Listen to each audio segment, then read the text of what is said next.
premiums on just normal rice production. And of course, there's R&D into how it could be the next superfood. That's just one example. Many other examples exist, I think, from Europe's own geographic indicator plenty, and people are talking about sorghum and millet as well, just to have more bases on which to feed our region.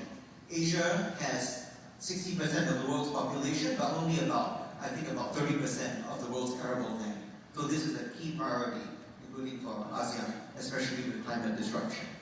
Number two, I think that we need to look at mariculture a lot, making food on and from the sea, and also you can synergize that with energy and water applications. Number three, we need to drive the convergence and synergy between the food agenda and the wellness agenda.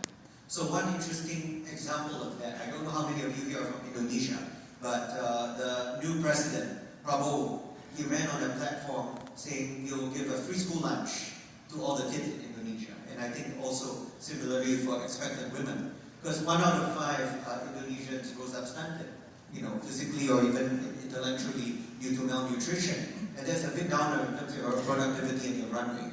I dare say in some other ASEAN countries it's the same thing as well.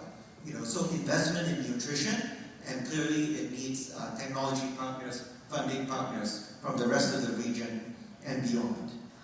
Number 4, and my last point before I conclude, I think that we need to look a lot more at education, research partnerships, and foresight partnerships as well, to conceive of emerging scenarios and how to be future ready individually as a region and with friends as well, moving beyond that.